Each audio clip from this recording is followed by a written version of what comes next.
Hey, babe. Hey, see, I know, yeah. Ain't seen nothing like this. Yeah. All I know is now's the time to live in vision. Look in the mirror and say, hey, everybody looking my way. Talking to you all day, every day. What you see is what you get.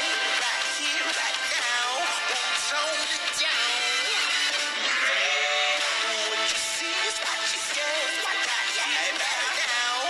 Won't tone it down. Everything that you are. Right here, right now. Can't tone it down. So fresh. Yeah. Hey, baby. Yo. I'm so fresh. Hey, baby. Hey, yeah. Fresh.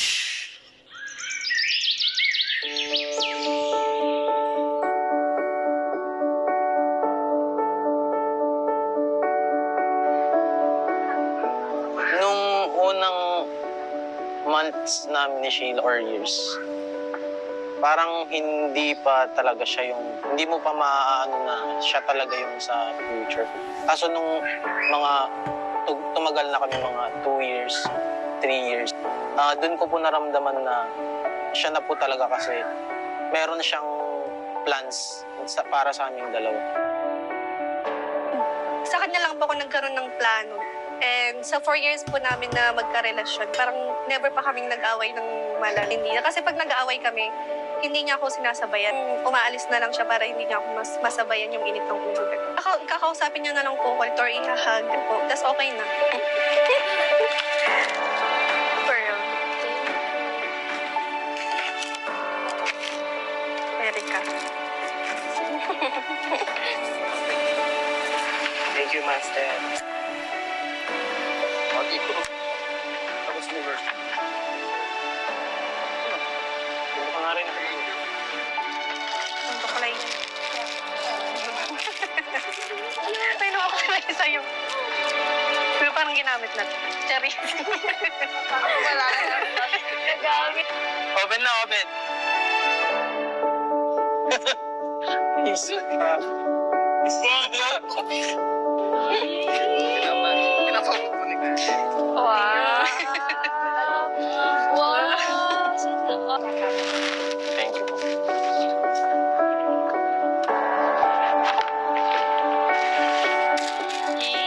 Ganda. Lalagyan ng pera.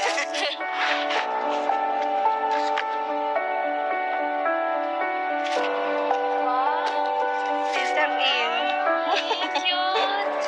Sa pamamagitan ng aking karapatan bilang ministro ng Ebanghelyo ay ipinahahayag ko na kayo'y tunay na mag-asawa ayon sa mga utos ng Diyos at ng mga batas ng ating bansa.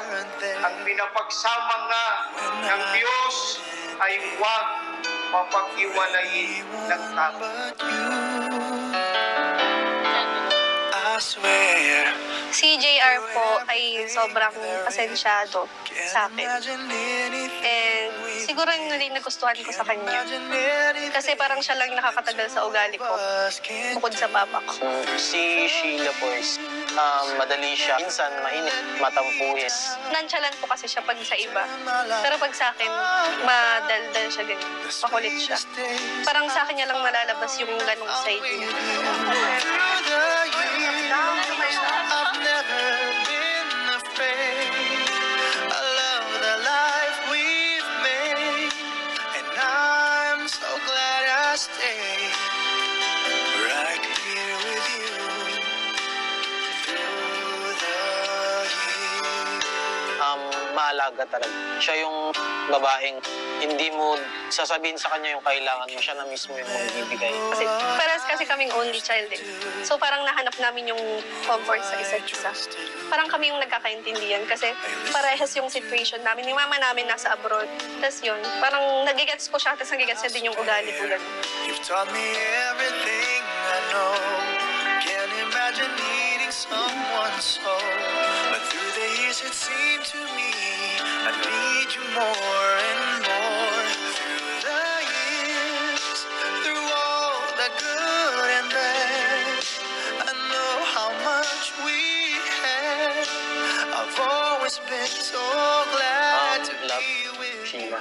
Sa wakas, natupad din natin ang ating pinapangarap.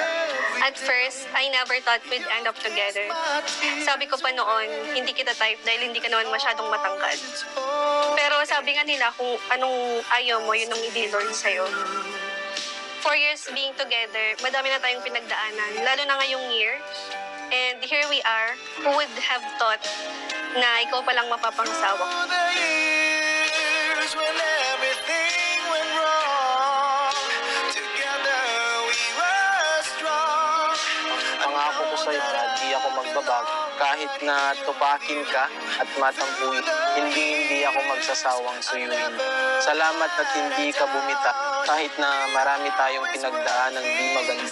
Thank you for being so patient with me and for loving me for who I am.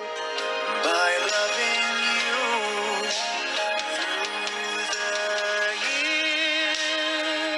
Pinapamangako ko sa iyo na kasama mo na ako habang buhay. So, I love you so much. Lagi mong tatandaan na andito lang ako palagi para sa'yo. Sabay nating abutin ang mga plano natin sa buhay. I love you so much.